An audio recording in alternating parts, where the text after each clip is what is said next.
All right, let's jump right in. Today we're diving into one of the most powerful chapters of the Quran, Surah al-Waqiah. It's also known as the inevitable event, and it paints this incredibly vivid picture of a day that changes everything and what comes after.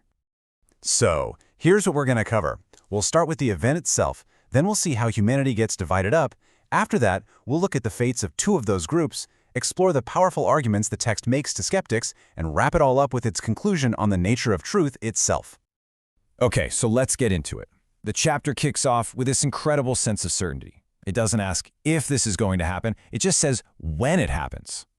I mean, think about that. It's not just any event. It's a great reordering of everything. The entire pecking order of the world gets flipped completely on its head. And the scale of this thing, it's just wow. We're talking cosmic level stuff here. It's not a localized disaster. It's the complete and total deconstruction of the world as we know it. The very mountains are turned to dust. So, the world as we know it is gone. What happens next? Well, this is where the great sorting begins. The text tells us that all of humanity is then organized into these very clear categories. And it all comes down to this number, 3. It's not a vague spectrum or kinda sorta. Nope. The text is super clear about this. Humanity gets divided into 3 distinct groups. So who are these 3 groups? You have the foremost, who are the best of the best. But where the text really spends its time is drawing this huge, stark contrast between the next 2 groups, the companions of the right and the companions of the left. And that's the contrast we're going to focus on. All right, first up, let's look at the companions of the right. Their destination is described in these absolutely beautiful, vivid terms, painting a picture of the ultimate reward. And the imagery here is so intentional. You've got thornless trees, endless shade, flowing water, things that for people in an arid land would sound like, well, literally paradise. It's a vision of pure abundance and peace. But it's not just about physical comfort, and this is so important. It's about a total, complete peace. No negativity, no gossip, no hurtful words, just peace, peace. It's a complete spiritual and social tranquility. Okay, now we're going to do a complete 180. The fate of the companions of the left is presented as this terrifying mirror image of the bliss we just saw. This slide just lays it out so clearly, right? Every single good thing for one group has a direct, awful opposite for the other. Cool gardens? Nope, scorching fire. Outstretched shade? Try the shade of black smoke. Flowing water? How about scalding water? And it's the same thing with what they eat and drink. On one side, delicious fruit and pure drinks. On the other, this bitter, agonizing fruit of a tree called zakum and scalding water that doesn't even begin to quench their thirst. So you have to ask, why? What led to this?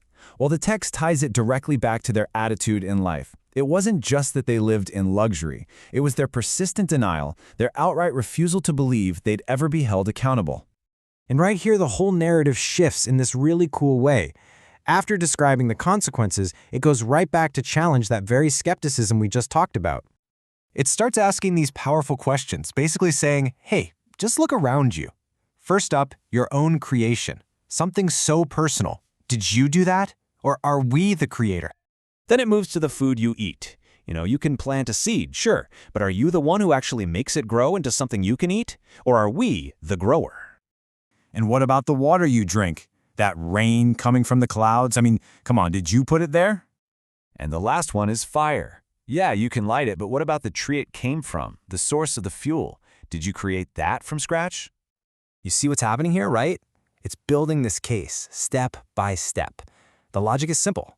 If you see all this evidence of this immense creative power in your everyday life, from your own kids to the food on your table, then why is it so hard to believe that the very same power can create you a second time? And all of that reasoning leads us right to the end, to this incredible, powerful conclusion that really brings everything full circle back to the certainty we started with. The text uses this very specific phrase, haq al-yaqin. This isn't just saying it's true. This means it's a truth that's absolute, undeniable, as real as something you see with your own 2 eyes. It's the highest possible level of certainty. And that's how it ends, with this massive, emphatic statement.